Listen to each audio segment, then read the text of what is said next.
बिस्मिल्लाहिर्रहमानिर्रहीम। अस्सलाम वालेकुम नाज़रीन, आप देख रहे हैं 92.8 विद सादिया अफजाल। नाज़रीन, कोरोना वायरस पूरी दुनिया को अपनी लपेट में लिए हुए है। पाकिस्तान में भी अगर आज के फिगर्स हम देखें तो मुल्क भर में मज़ीद 16 अफराद जाँ बहक हो गए हैं।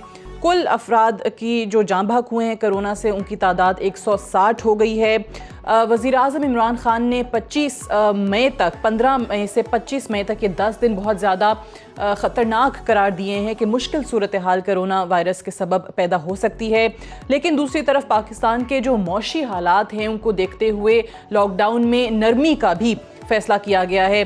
पूरी दुनिया ही हम देख रहे हैं, मुख्तलिफ ममालिक जो तरक्की याफ्ता ममालिक हैं वो भी बहुत सी मौशी मुश्किलात का शिकार हैं। कितने ही लोग जॉबलेस हो चुके हैं, बेरोज़गार हो चुके हैं।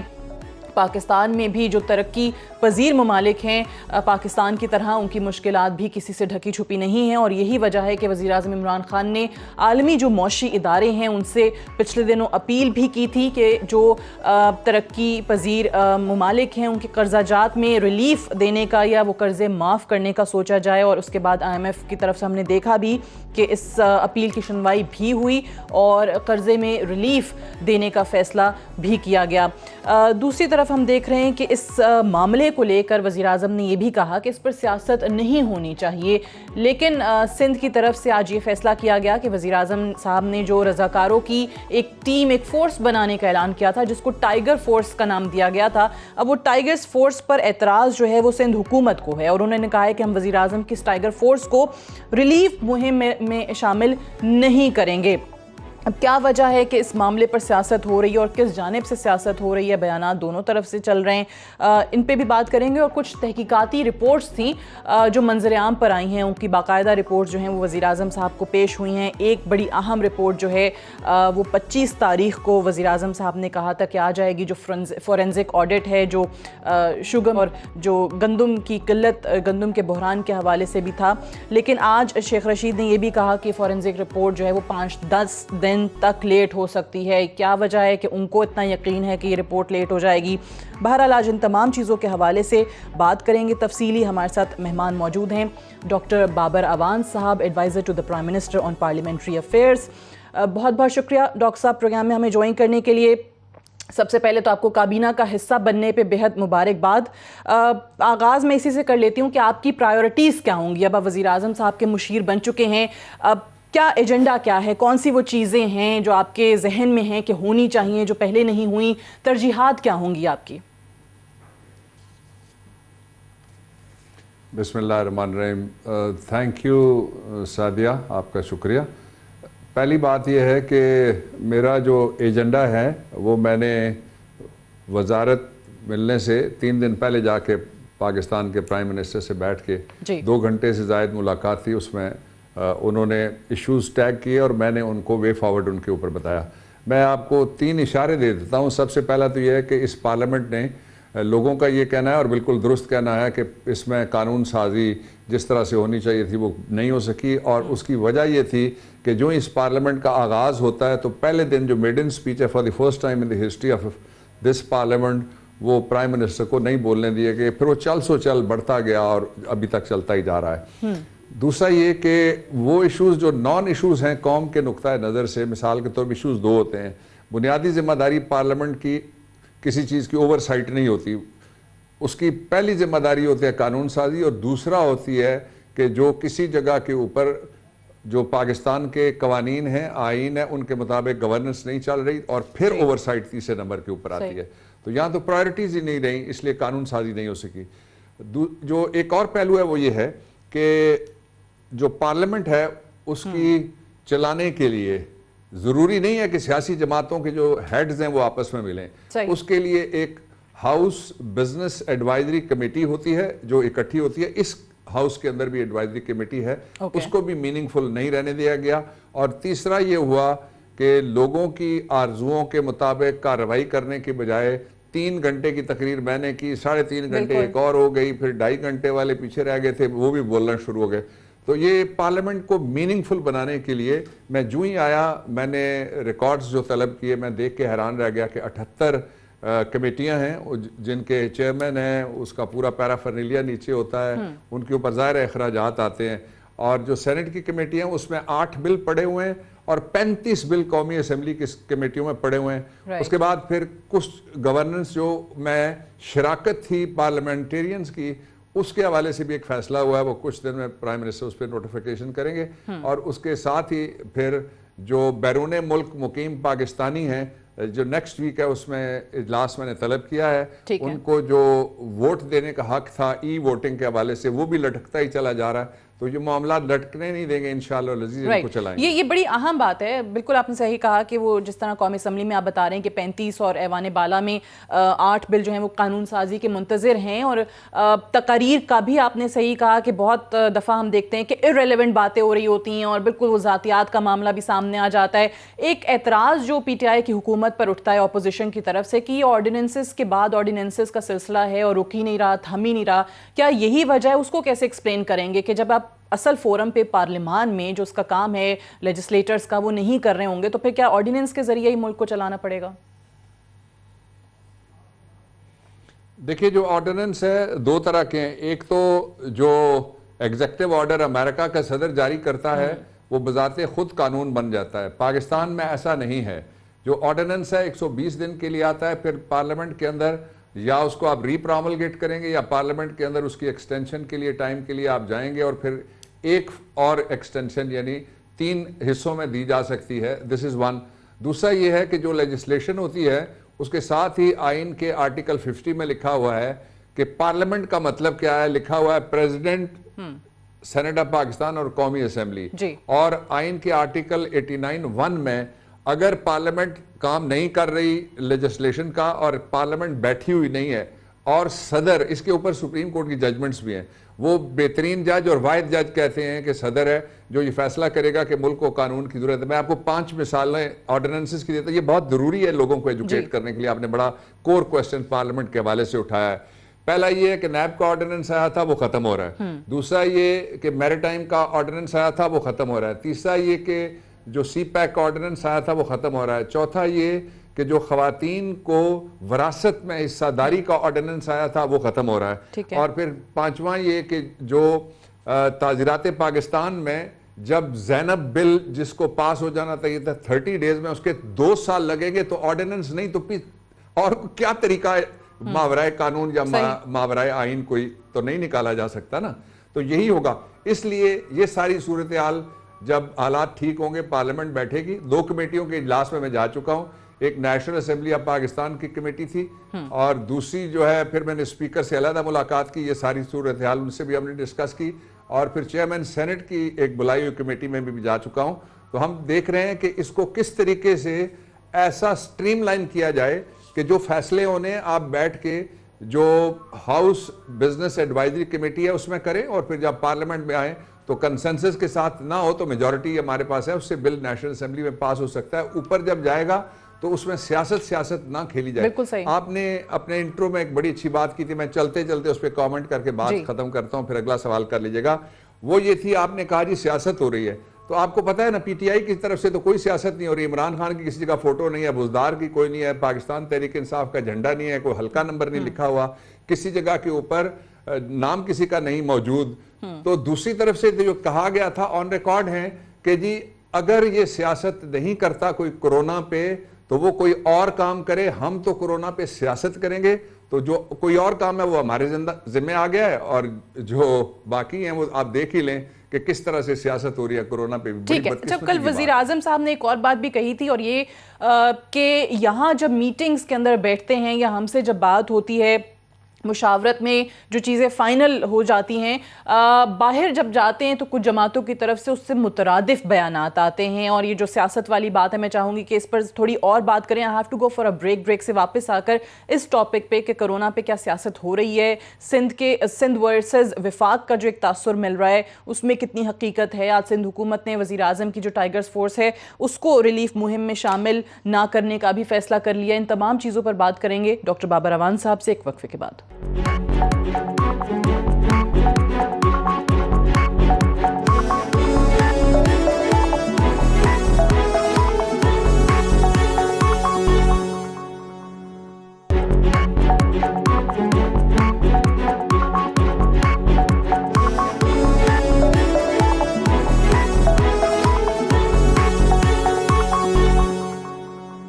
Welcome back. प्रोग्राम में एक बार फिर से खुशामदीद। प्रोग्राम में हम बात करें डॉक्टर बाबर अवान साहब से। डॉक्टर साहब, पहले तो मैं आपकी राय चाहूँगी कि एक तरफ वज़ीर आज़म इमरान खान साहब ने ये कहा कि पहले हुकूमत का अपना असेसमेंट ये था कि 25 अप्रैल तक 50,000 कोरोना के पेशेंट्स हो सकते हैं और उस पर उन्होंने कौम को मुबारकबाद दी कि नंबर शुक्र है इतना नहीं बढ़ा। लेकिन 15 मई से 25 मई तक वो कहते हैं कि ये मुश्किल सूरत हाल इख्तियार कर सकता है। लेकिन ऑन दी अदर हैंड फिर अगर इतनी मुश्किल सूरत हाल हो सकती है तो फिर लॉकडाउन के अंदर ये बतदरीज नरमी का फैसला क्यों किया गया है? Thank you. पहली बात यह है कि ये जो फैसला आपको पहले जो आप कह रही है ना, प्राइम मिनिस्टर ने ये कहा जी, रिस्क असेसमेंट करने वाले इदारे हैं जी, कुछ इदारे मुकामी हैं, कुछ इदारे कौमी हैं और कुछ इदारे वो हैं जो बैनुल अक़वामी हैं। वो सारे रिस्क असेसमेंट करते हैं कि अगर इस रफ्तार से ये पेंडेमिक फैलता रहता है तो किस जगह जाके इसकी कितनी जाके ऊपर जा सकती है सतह। और एक पहलू इसका ये हो गया। दूसरा ये था कि आप सारी दुनिया के साथ आप इसको देखेंगे ना, ये कोई एरिया स्पेसिफिक बीमारी तो है नहीं कि कोई ऐसा नज़ला जुकाम है जो किसी एक इलाके में आया हो। तो सारी दुनिया के साथ जब आप कंपेयर करते हैं तो जो पहले 10 हैं पाकिस्तान अल्लाह की मेहरबानी और अता से उनमें भी शामिल नहीं है, नंबर 1। दूसरा ये कि जो पाकिस्तान में रेट ऑफ मोर्टेलिटी है, यानी जितनी अमवात हुई हैं वो ज्यादा जो कोलेट्रल तरीके से लोग गए हैं कि उनको पहले से बीमारियां थी, कुछ उम्र ज्यादा थी, कुछ इलाज पे थे। इसलिए वो जिस तरह से हुआन में शुरू में जाके लोगों को लगा था या किसी इलाके में, और जिस तरह इटली के अंदर बात कर ले, स्पेन में, अब तो सारी दुनिया उसका, यानी बरतानिया में इतना रेट हाई है। तीसरी जो बात जिस पे अल्लाह का लाख लाख शुक्र अदा करना चाहिए वो ये है कि जो यूरोप के और मगरब के तरक्की याफ्ता ममालिक हैं, स्विट्जरलैंड से आप शुरू कीजिए, अमेरिका तक आप चले जाइए, कि डेली जो डेथ रेट है वो 500 से लेकर 900 के दरमियान हुवर करता है। हमारे यहाँ बहुत कम है उसके मुकाबले में जो डेथ रेट है। और उसमें से फिर निकाला जाता है, मेरे एक दोस्त थे वसीम नकवी साहब, वो फिलैंथ्रोपिस्ट भी थे, बड़े शानदार आदमी थे और उनका बूरे वाला से ताल्लुक था। उनको नज़ला हुआ, लंदन के एक सबसे बड़े सरकारी अस्पताल में उनको दाखिल करते वक्त कहा गया कि आप, रिस्क ये है कि आपको कोरोना है। वो जुमे के दिन वहां पे गए, उन्होंने दिल पे इतना ले लिया कि संडे को उनकी वफात हो गई और मंडे को जब उनका रिजल्ट आया तो पता लगा कि उनको हार्ट की बीमारी हुई है और इसका कोरोना के साथ कोई ताल्लुक नहीं था, वो उनका नेगेटिव आ गया। इसलिए ये किसी के पास इस वक्त फिगर्स अगर हैं तो वो NDA-MA है और हमारे दूसरे जो गवर्नमेंट के इदारे हैं कि कौन कौन किस किस बीमारी से गया है। इसलिए जब हम बात करें तो रिलेटिव गुफ्तगू की जा सकती है, स्वीपिंग स्टेटमेंट मैं नहीं दे सकूंगा, ना किसी और को देनी चाहिए। अच्छा, इसका जी ये मैं ठीक है, इसी पे कि आपने जिस जो वज़ीर आज़म साहब का फैसला है इस पे आप ज़रूर आगे बात कीजिएगा। लेकिन कल एक और अहम बड़ा डिसीजन हुआ जो प्रेसिडेंट साहब की ज़ेर सदारत मुख्तलिफ मुल्क के उलमा कराम को इकट्ठा किया गया। अब उसमें कहा गया कि मसाजिद को, इमाम बारगाहों को नमाज तरावी के लिए और नमाज जुमा के लिए और नमाज बाजमात वैसे भी इजाज़त दे दी जाएगी, लेकिन वो मशरूत इजाज़त होगी और उसमें वो 20 नुकात भी हमारे सामने आ गए। मेरा सवाल आपसे ये होगा कि ये इंतहाई मुश्किल काम है। आप बड़ी मसाजिद को, बड़े शहरों की बड़ी मसाजिद को तो इस तरीके से मॉनिटर कर सकते हैं, लेकिन गांव देहातों के अंदर जो छोटी मसाजिद हैं जहां पे शायद लोग कोरोना से के हवाले से इतना शऊर भी नहीं रखते, उन्हें नहीं पता मास्क क्या है, सैनिटाइजर्स क्या है, कहीं पर इस किस्म की एहतियाती तदाबीर इख्तियार उनकी तरफ से नहीं की गई। कैसे हुकूमत ये मेक श्योर करेगी कि ये इक़दाम जो हैं वो उठाए जा रहे हैं? पहली बात यह है कि इसमें सिर्फ हुकूमत स्टेक होल्डर नहीं है। सबसे पहला जो स्टेक होल्डर है वो जो मदारिस की बड़ी तंजीमें हैं और उलमा के बड़े जो इदारे हैं और उनके जो बड़े नाम हैं वो स्टेक होल्डर हैं। और ये एक मीटिंग नहीं हुई, सदर मेरे घर आए थे जिस दिन, उस दिन भी वो मुझे बता रहे थे और उससे पहले उन्होंने और उसके बाद भी उन्होंने उलमा के साथ जो सफाई सुथराई सैनिटेशन है इसके ऊपर बड़ी पुरमख्स किस्म की उन्होंने गुफ्तगुएं की हैं और बड़े, बल्कि उन्होंने मुझे पेपर्स भेजे हुए हैं और उनके ऊपर किसी वक्त बात करने की जरूरत है। एक पहलू ये हो गया। दूसरा ये कि उन सब ने ये जिम्मेदारी ली है कि हम जो सोशल डिस्टेंसिंग का जो मयार है उसको हम बरकरार रखेंगे। ठीक है। और तीसरी और सबसे इंपॉर्टेंट बात यह है कि अगर कोई बरकरार नहीं रखेगा तो गवर्नमेंट अपनी ये दी हुई रियायत फौरी तौर पे वापस ले लेगी। ये भी उस जो आपने देखा ना जो पैकेज आया है, और उसमें ये भी उसका हिस्सा है कि वो फौरी तौर पे वापस ले ली जाएगी ये रियायत जो दी जा रही है। अब इसके एक और पहलू जो है वो ये है कि पाकिस्तान में जो मईशत है उसको चलाने के लिए, और पाकिस्तान में जो फूड चेन है उसको चलाने के लिए, और पाकिस्तान में आपने देखा जो ही ओपनिंग का ऐलान हुआ सिर्फ एक इंडस्ट्री ओपन हुई है और उसके साथ छोटे छोटे कारोबार ओपन हुए जो उससे रिलेटेड हैं या लोगों की रोजमर्रा जिंदगी से रिलेटेड हैं। तो उन कारोबार के ओपन होते ही पहले तो नीचे रॉक बॉटम पे जाके लगती थी, तो ये टॉप हेड पे जाके लगी आपकी जो मार्केट है इंडेक्स उसका, और उनको 5-10 मिनट के लिए बंद करना पड़ा, गिरने की वजह से नहीं, बढ़ जाने की वजह से जो आखिरी रिकॉर्ड था वो टूटा। तो ये सूरत हाल ये है कि इस वक्त आप सारी दुनिया में देख लीजिए, भी डॉक्टर साहब तनकीद ये होती है कि सूरत हाल पूरी दुनिया में जो है वो खराब तरीन होती जा रही है, इंक्लूडिंग पाकिस्तान। वहां पे लॉकडाउन बरकरार रखने का फैसला किया जा रहा है और हमारे यहाँ जो है वो नरमी का फैसला किया गया है। और सिंध हुकूमत की तरफ से कल भी बहुत सारे लोग की बात कर रही हैं आप, मैं पाकिस्तान की बात कर रही हूँ कि दुनिया भर में लॉकडाउन जो है उसको बरकरार रखने का फैसला किया गया है, या जो मुस्लिम ममालिक हैं वो भी अपनी नमाज की अदायगी पर मसाजिद में तमाम मजहबी रसूमात पे उन्होंने पाबंदी लगाई हुई है। मुफ्ती आजम जो है सऊदी अरब के वो भी कह रहे हैं कि अगर सूरत हाल कोरोना की यही रही तो ईद की नमाज भी और तरावी भी लोगों को घरों पर अदा करनी पड़ेगी। तो हमारे यहाँ थोड़ा सा कल ये इख्तलाफ हमने देखा पीपल्स पार्टी की तरफ से, सिंध की तरफ से, कि ये फैसला कर लिया गया जो उलमाए कराम के साथ मशरूत इजाजत देके। अच्छा देखिए, पहले तो मुझे आप ये बताइए कि जो कराची के बारे में उन्होंने ऐलान किया था कि हम उनको खाना पहुंचाएंगे, वो खाना पहुंच गया? 8 अरब रुपए जो उन्होंने तकसीम करने थे वो कहीं आपको पता लगा किधर तकसीम हुए? पाकिस्तान में जो एहसास प्रोग्राम के नीचे पैसे जाते हैं, आपने एक और बात की थी कि टाइगर फोर्स को कोई काम नहीं करने देगा, नो गो एरिया पाकिस्तान में नहीं चल सकता।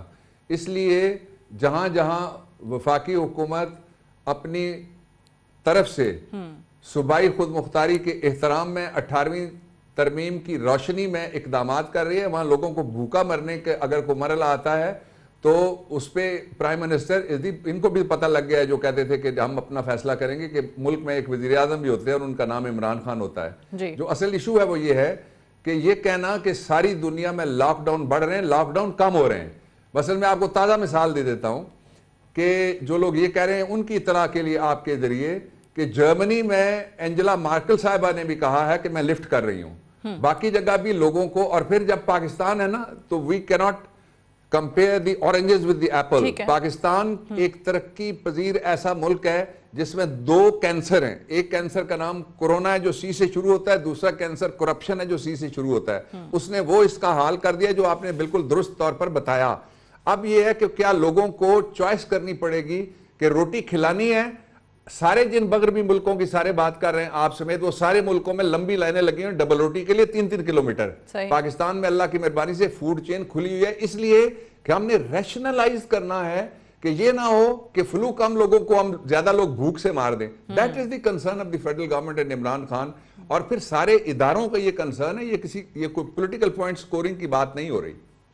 ठीक है, लेकिन आप इस चीज़ पर बिलीव करते हैं कि कोरोना को लेकर मुल्क भर में एक यूनिफॉर्म्ड पॉलिसी होनी चाहिए, चाहे वो राशन डिस्ट्रीब्यूशन की है, चाहे वो मसाजिद को खोलने की है, या फिर ये टाइगर फोर्स से रिलेटेड है कि कैसे आपने रजाकारों को घर घर पहुंचाना है? क्योंकि इस वक्त एक तरफ तो यूनिफॉर्म पॉलिसी की डिमांड भी बहुत आती है, but on the other hand ये भी कहा जाता है कि 18वीं तरमीम के बाद सूबे जो हैं वो आज़ाद हैं, तो हर सूबा जो है अपनी मर्जी का फैसला कर सकता है, वो क्या समझता है कि उसके सूबे को क्या सूट करता है। देखिए, आजाद कोई नहीं है, ये ना रियासतें और ना अलग मुल्क है। कोई पाकिस्तान के अंदर नो गो एरिया नहीं है। इस दूसरा नुक्ता है जिस पे मैं कहना चाहता हूं, सूबों को प्रोविंशियल ऑटोनॉमी मिली है और आइन में लिखा हुआ है अगर कोई सूबाई हुकूमत कोई काम बड़ा नहीं कर सकती तो वफाक उसकी मदद के लिए जाएगा। फिर आइन में यह भी लिखा हुआ है कि अगर सारी हुकूमतें या कोई एक हुकूमत या कोई एक जिला या एक सूबा काम नहीं कर सकता तो वहां फौज उसकी मदद के लिए जाएगी। ये सारी सूरत हाल एक तरफ रख के आपके सवाल के जवाब की तरफ में आता हूं।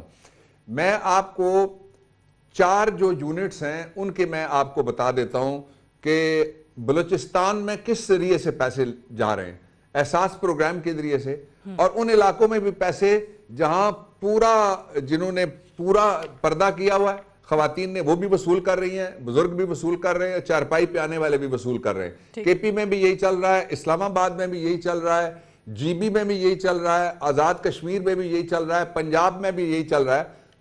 तो let us talk about it कि कहां पे नहीं चल रहा और वो कौन लोग हैं सिर्फ एक जगह पे अपनी तस्वीरें लगा के पोलिटिसाइज करके, और इतना बड़ा अगर थैला गया उसमें से कितने लोगों को मिले हैं, आप लोगों ने ही दिखाया है, सारे मीडिया ने, कि कितना वहां पे पहुंच सका है। इसलिए अगर कोई एक कोऑपरेट नहीं करता तो फिर जो नतायज हैं वो उसकी सजा लोगों को नहीं मिलनी चाहिए, इसलिए कोऑपरेट करना चाहिए। और जो वफाक से जो कुछ जा रहा है उसके ऊपर अगर नाम है किसी का काट दीजिए, अगर तस्वीर है तो उतार दीजिए, लेकिन यहां से बगैर तस्वीर के जाके तस्वीर लगाते हैं तो वो कौम देख रही है। ओके, बिल्कुल ठीक है। अच्छा, अब एक और चीज़ बड़ा अहम जिस पर एक फ़ैसला वज़ीर आज़म साहब की तरफ से किया गया, वज़ीर आज़म साहब को सराहा भी गया कि जो गंदम बहरान को लेकर और चीनी बहरान को लेकर रिपोर्ट पब्लिक की गई। अब वज़ीर आज़म साहब ने ख़ुद ये ऐलान किया था कि 25 अप्रैल को मज़ीद उसके हवाले से तफसीलात सामने आएंगी, फ़ॉरेंसिक ऑडिट रिपोर्ट जो है वो सामने आएगी। शेख रशीद साहब कह रहे हैं कि 5-10 दिन तक वो लेट हो जाएगी। तो ये उनको कन्फर्मेशन कहाँ से आती है इस किस्म की? पहले ये बताइए कि क्या हुमूदुर रहमान कमीशन रिपोर्ट आई थी? नहीं। फिर ताज़ा तारीख में आप तशरीफ लाइए, ये बताइए कि क्या 2010 के सैलाब में रिपोर्ट आई थी? क्या 2 दफ़ा 3 दफ़ा जो जला LDA प्लाजा उसकी रिपोर्ट मंजर आम पर आई थी? क्या जो मॉडल टाउन के 2 दफ़ा मैसेकर्स हुए उनकी रिपोर्ट कोई मंजर आम पर आई थी? मैं एक लंबी फहरिस्त गिना सकता हूं। तो इमरान खान ने एक तारीख बदल दी है कि रिपोर्ट ऐसी जिसमें कुछ पार्टी के अहबाब के नाम भी अगर आए तो वो भी उन्होंने परवाह नहीं की, वो मंजर आम पर आ गई। शेख साहब ने क्या कहा मैंने नहीं सुना, कहा लेकिन कि जो ये मैं जानता हूं रिपोर्ट जो मैं है वो आपको बता देता हूं। 5-10 दिन तक लेट हो सकती है। हम तो इंतजार कर रहे थे क्योंकि PM ने अनाउंस कर दिया कि 25 अप्रैल को आएगी। नहीं, एक तो यह कि PM ने ही कहना है कि ये अगर कोई उसमें उसकी तैयारी में कोई PM कोई बताएगा कि तैयारी में ताखीर है तो 5-10 दिन से कोई फर्क नहीं पड़ने वाला। लेकिन मेरी इतला यह है कि जो PM कह रहे हैं वो ठीक है। लेकिन दूसरा उसका पहलू देख लीजिए कि अगर 10 दिन बाद भी आती है तो आएगी किसके पास? प्राइम मिनिस्टर के पास जाएगी। किसने आपके सामने रखनी है? मीडिया के सामने प्राइम मिनिस्टर ने रखना है, और उस पर एक्शन का फैसला किसने करना है? वो प्राइम मिनिस्टर ने फैसला करना है। पहले भी इसी तरीके से हुआ है। इसलिए जो ऑब्जेक्टिवली करने वाली बात यह है कि रिपोर्ट जब भी आएगी उसके ऊपर अमल दरामद होगा, और सिर्फ एक रिपोर्ट नहीं है, एक रिपोर्ट चीनी के हवाले से, दूसरी गंदम के हवाले से, दोनों पे अमल दरामद होगा इंशाल्लाह। ठीक है। अच्छा, अब एक और सवाल, क्योंकि ये तनकीद हुई, ये जो आपने कहा ये तो बिल्कुल बजा है, इस पे तो हम भी बात कर चुके हैं कि आज से पहले ये मिसाल नहीं मिलती कि एक वज़ीर आज़म खुद एक रिपोर्ट पब्लिक करने का हुक्म दे और अपने ही लोगों के नाम आने के बाद इस तरीके, यूजली वो रद्दी की टोकरी की नज़र कर दी जाती हैं, ऐसी रिपोर्ट्स कभी सामने नहीं आती हैं, तो इस पे तो हम उन्हें सराहते हैं। लेकिन जिनके नाम आ गए, एक तो बाहर हैं जहांगीर तरीन साहब जो बहुत ही क्लोज थे, उस तरीके से अब वो पार्टी में इन्वॉल्व नहीं है, लेकिन वो एक टास्क फोर्स को हेड कर रहे थे, वो तमाम जिक्र हुआ, उन्हें उससे हटा दिया गया। लेकिन खुसरो बख्तियार पे लोगों ने तनकीद की और ये कहा कि उनका नाम आने के बाद उनको तो एक बड़ी वजारत नवाज दी गई।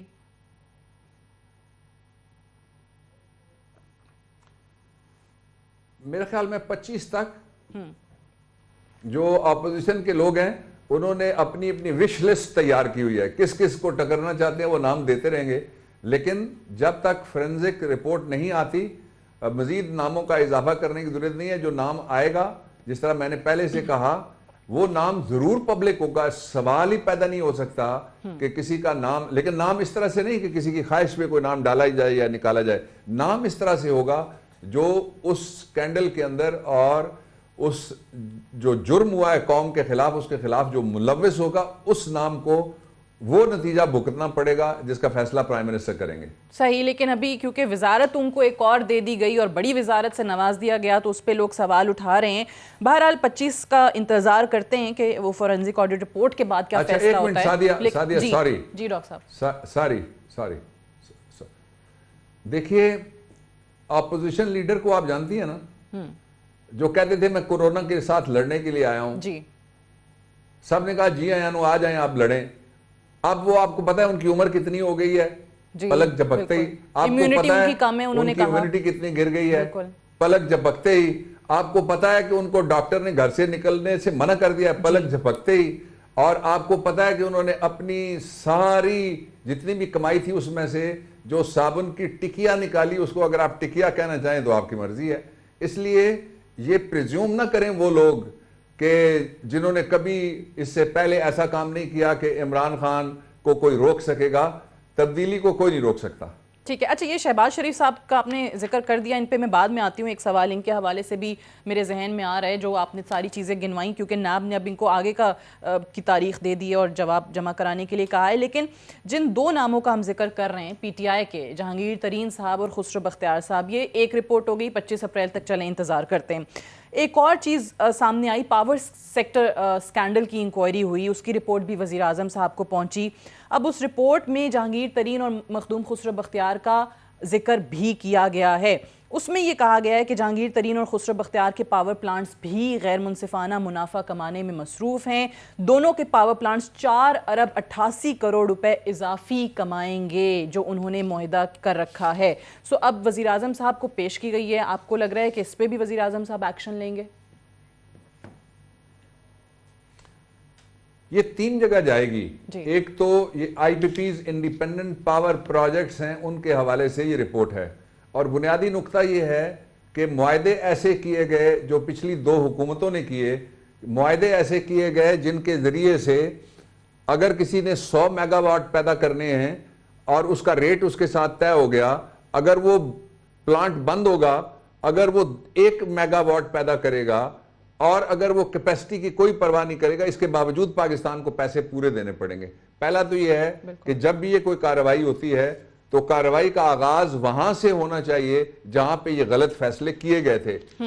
एक दूसरा ये है कि ये मेरे ख्याल में 2 स्टेप्स जो मुझे जहन में आता है, जो प्रोसीजर है, 2 स्टेप्स के बाद ये प्राइम मिनिस्टर के पास जाएगी। प्राइम मिनिस्टर फिर इसको खुद पढ़ के खुद पब्लिक करेंगे। क्यों नहीं कार्रवाई होगी?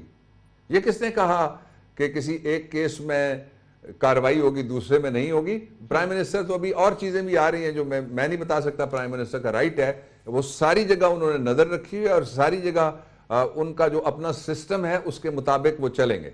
ठीक है। आप कह रहे हैं कि ये भी रिपोर्ट पहले जैसे आटे के हवाले से रिपोर्ट और चीनी बहरान के हवाले से रिपोर्ट सामने आई, इस पर भी वज़ीर आज़म साहब इंक्वायरी करेंगे। और कुछ और आपने, अब वो तशनगी रह गई है क्योंकि आपने जिक्र नहीं किया कि कुछ और चीज़ें भी हैं जो वज़ीर आज़म साहब खुद बताएंगे, कुछ और रिपोर्ट्स हैं, बता देते आप तो अच्छा हो जाता। लेकिन बहरहाल मूविंग ऑन, आपके PTI के कराची से, क्योंकि हम सिंध के हवाले से बात कर रहे थे, कराची से स्पेशली पाकिस्तान तहरीक इंसाफ को बहुत बड़ा मैंडेट मिला। और परसों ये खबर आई कि नजीब हारून जो हैं उन्होंने इस्तीफ़ा दे दिया। वो अलग बहस है कि अगर वाकई वो इस्तीफ़ा देने में संजीदा थे तो एज़ पर रूल्स वो स्पीकर नेशनल असम्बली को इस्तीफ़ा देते। बहरहाल उन्होंने वज़ीर आज़म को ख़त लिखा और कहा कि वज़ीर आज़म साहब इसको फॉरवर्ड कर दें। सो ये उन्होंने जो चीज़ें अपने इस्तीफ़े में लिखी हैं कि बात नहीं सुनी जाती, जो सीनियर कायदीन हैं, मुशावरत नहीं की जाती, क्या कोई सदाकत है इन बातों के अंदर? देखिए, मुशावरत के जो फोरम है उनमें तो मुशावरत होती है। मसलन कोर कमेटी है वो बुलाई जाती है, उसमें मुशावरत होती है। जो कैबिनेट है वो बुलाई जाती है। बड़े इदारे तो यही हैं, एक पार्टी का इदारा। मुझे नहीं पता कि उनकी स्पेसिफिक शिकायत किससे है। PM साहब मिल नहीं रहे ना, टाइम नहीं देते डॉक्टर साहब। ये बड़े लोगों को शिकायतें हैं पार्टी के अंदर। एक तरफ आप कहते हैं कि इतने बड़े बड़े बहरान हैं और किसी वक्त अगर कोई टाइम नहीं देते तो ये शिकायत नहीं हो सकती, इसको टाइम मैनेजमेंट कह लें, थोड़ी रियायत कर दें। सही, टाइम मैनेजमेंट जो है वो कह सकते हैं, इसको शिकायत नहीं कह सकते हैं। बहरहाल आज नजीब साहब कह रहे थे कि मैं किसी और से बात नहीं करूंगा, PM साहब टाइम देंगे, PM साहब मिलेंगे तो अपनी शिकायत उनके सामने रखूंगा और किसी से बात नहीं करूंगा। बहरहाल I have to go for a break से वापस आते हैं, डिस्कशन को हम आगे बढ़ाएंगे। Stay tuned.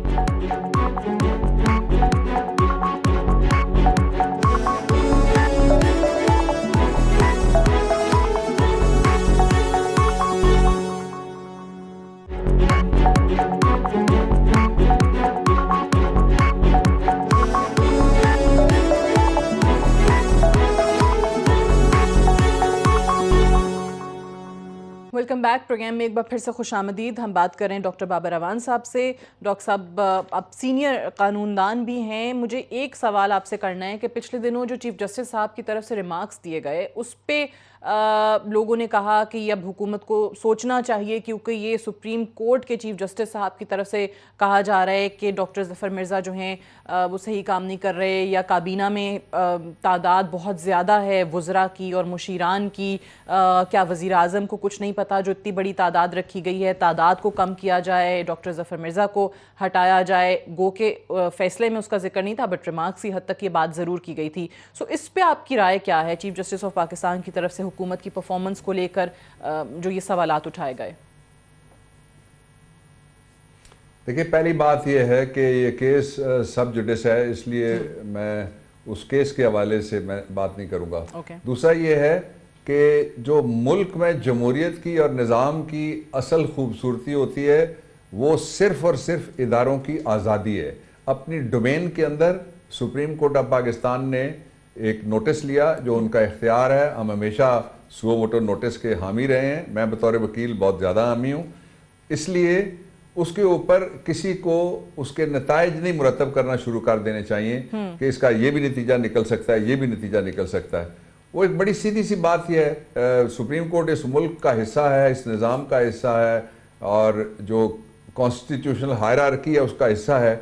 उनको भी इतनी ही फिक्र है जितनी मुझे और आपको है, इसलिए अगर उन्होंने नोटिस लिया तो हर्ज की कोई बात नहीं है। ठीक है। अच्छा, अब ये जिस दिन ऑब्जर्वेशन आई चीफ जस्टिस साहब की तरफ से, उसके बाद हम देखते हैं कि एक दरख्वास्त सुप्रीम कोर्ट में दाखिल कर दी जाती है एक वकील साहब की तरफ से, जिनके बारे में मशहूर है कि किसी ख़ास पार्टी से उनकी कोई एफिलिएशन भी है, लेकिन बहरहाल वो दरख्वास्त उनकी होती है जो मुशीरान और स्पेशल असिस्टेंट्स हैं उनकी तैनाती पर वो सवालात वहाँ पर उठा देते हैं। उसमें आपको भी फरीक बनाया गया?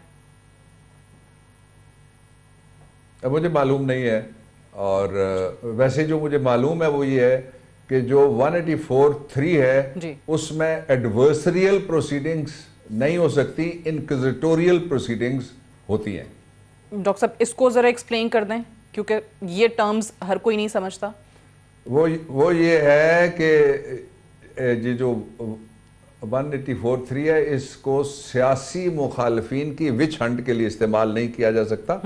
अगर कोई मामला तहकीक तलब है तो उसमें supreme court of Pakistan inquiry की फॉर्म में इंक्विजिटोरियल प्रोसीडिंग्स जो है वो करती है, और फिर जो उनका फैसला होता है वो आखिरी होता है, इसीलिए उसके खिलाफ अपील नहीं है। बिल्कुल सही। अच्छा डॉक्टर साहब, अब पहले तो हम कोरोना से पहले तो बहुत सारी अफवाहें गर्दिश में थी, बहुत सारी चीज़ें कही जा रही थी। वो कभी मौलाना साहब आ जाते थे, कभी अपोजिशन इकट्ठी हो जाती थी, कभी कुछ हो रहा था।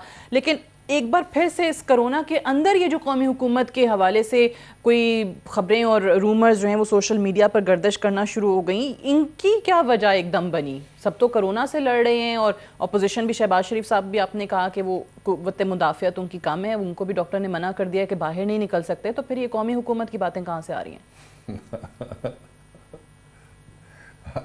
आपने मेरे सवाल को कंसेशन बना दिया उनके लिए, बड़े खुश होंगे आपको सुन के।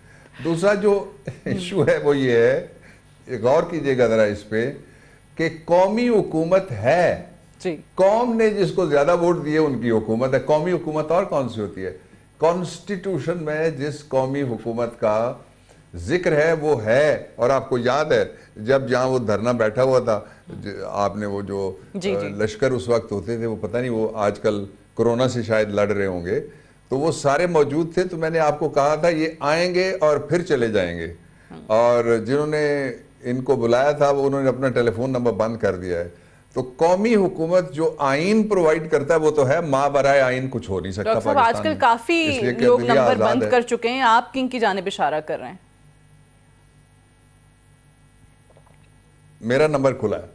नहीं, जिन्होंने इनको बुलाया था। इमरान का भी खुला है। चले वो उनसे पूछे ना जी। हम तो हमने आने के लिए उनको सारी सहूलियात दी, और जाने के लिए भी बल्कि सारी सहूलियात दे दी। उसके बाद तो और क्या किया जा सकता था इससे ज्यादा। लेकिन एक बात यह है कि नॉन सीरियस बातें हैं और नॉन इश्यूज हैं जो कौम का मसला ही नहीं है इस वक्त, और कौम की तवज्जो ही नहीं है, इसलिए कौम इसको लिफ्ट ही नहीं करा रही इस तरह की आवाज़ों को।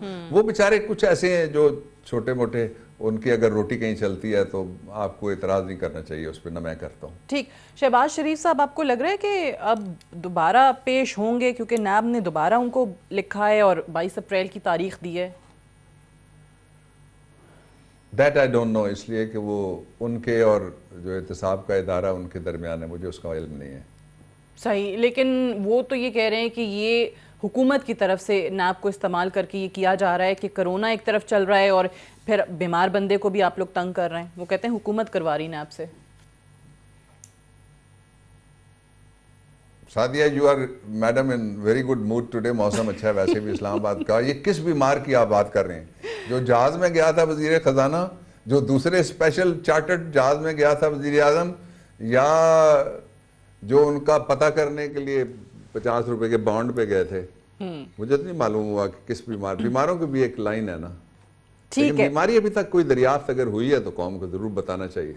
बिल्कुल सही है। अच्छा, अब मरियम बीबी के हवाले से भी ज़रा बात कर लेते हैं। वो भी काफ़ी खामोश नज़र आ रही हैं।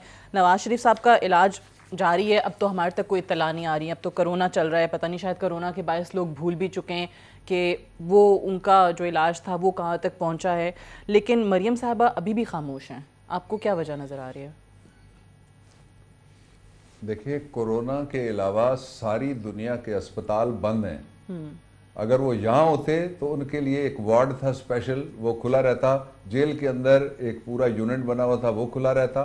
शरीफ हॉस्पिटल था, वो भी उनको अवेलेबल था। अब अगर वो बीमार हैं तो उनको सख्त खतरा हो सकता है, फिर उनको फौरन वापस आना चाहिए। और PIA फ्लाइटें शुरू कर रही है। हम सारी दुनिया से जो ओवरसीज़ पाकिस्तानी वापस तशरीफ़ लाना चाहते हैं, सारी अभी एक फ़्लाइट हम बात कर रहे थे उसी वक्त उतरी है, मुझे आया मैसेज। तो इसलिए नवाज शरीफ साहब को मेरे ख्याल में कौम के साथ मुश्किल वक्त है। बहुत सारे बीमार हो रहे हैं, हर रोज़ कई बीमार दरियाफ्त हो रहे हैं, उनकी तो बीमारी का ही पता नहीं है। ये सबसे अच्छी जगह है, this is really land of opportunity. इलाज के लिए भी सारा कुछ मुफ्त था। ठीक। अब डॉक्टर साहब, आप वज़ीर-ए-आज़म के अब मुशीर हैं पार्लिमानी उमूर पे, लेकिन अगर मैं आपसे पूछूं कि ये जो वज़ीर-ए-आज़म साहब का एहतसाब का एक नारा था और अब ऑब्वियसली ये रिपोर्ट्स के पब्लिक होने की हद तक हमें नज़र आ रहा है, जिसमें उनके अपने अहबाब, अपने दोस्तों के नाम आ रहे हैं और बड़े करीबी लोगों के नाम भी सामने आए हैं। अब एक मशवरा इस हवाले से अगर आप वज़ीर-ए-आज़म साहब को दें कि ये चीज़ें वाकई मंतकी अंजाम तक पहुँचें, और क्योंकि पाकिस्तान की हिस्ट्री में कभी ऐसा हुआ नहीं है तो शायद लोगों को यहाँ पर भी थोड़ा शक है कि चले नाम सामने आ गए तो ये ना हो कि कहीं ना कहीं कोई फाइनल इसकी सज़ा और जज़ा के अमल में कोई रखने आ जाएं। मशवरे जो मैंने देने थे वो मैंने दिए हैं, लेकिन ये मैं यकीन दहानी कौम को दे सकता हूँ आपके ज़रिए कि एहतसाब किसी भी हालत में, किसी भी मौसम में, किसी भी सूरत में पाकिस्तान तहरीक इंसाफ के एजेंडे से और इमरान खान के ज़हन कल्ब से उसको दूर नहीं रखा जा सकता। ठीक। पाकिस्तान का सबसे बड़ा सूबा पंजाब, उसके हवाले से उस्मान बुज़दार साहब जो हैं कोरोना को लेकर, बाकी तो ऑब्वियसली चीज़ों पे हमेशा कहीं ना कहीं से अपोजिशन की तनकीद उन पर जारी होती है, लेकिन ये कोरोना के अंदर गो के पंजाब में केसेस ज़्यादा हैं। आपको लग रहा है कि जो काम उनकी तरफ से, जो परफॉर्मेंस उनकी तरफ से सामने आ रही है वो तसल्ली बख्श है? पहले दिन से ही जब मुझे बताया गया था तो मैंने इमरान खान को बताया, मैंने कहा मैं उनको जानता हूँ, वो वकील हैं हमारे, और पहले दिन से he is on the right track. आपको अगर कोई याद करवा दे कौम को कि जब पहले भी बड़ी रवायती जमातें तोड़ के 70 में पीपल्स पार्टी गवर्नमेंट आई थी तो लोग उस वक्त भी कहते थे ये लड़के आ गए सारे, देखे ना तजर्बाकार, फिर वो सारे तजर्बाकार हो गए। कुछ तो इतने तजर्बाकार हुए कि उनके तजर्बात सारी दुनिया में फैल गए। लेकिन जो ही ये आए हैं, दो इनकी खामियां हैं जिनको लोगों ने बयान किया है। एक तो ये है कि उछल कूद नहीं कर सकते, और उछल कूद करें फिर बताना पड़ता है कि मेरी इम्यूनिटी डाउन हो गई है और मैं इलाज के लिए लंदन जा रहा हूँ। उनके पास तो ऑप्शन ही नहीं है मेरी आपकी तरह यहीं पे उनका इलाज होना है जी। और दूसरा ये है कि उन्होंने इश्तिहारबाजी नहीं की, जितना हो सकता था काम सीखा, और अब वो now is a fully trained chief minister. I think very good performance, very good performance, right. I have to wind up है। बहुत बहुत शुक्रिया doctor Babar Awan sahab, adviser to the prime minister on parliamentary affairs, आज हमारे साथ प्रोग्राम में मौजूद थे। That's all for tonight. इजाज़त दीजिए, खुदा हाफिज़।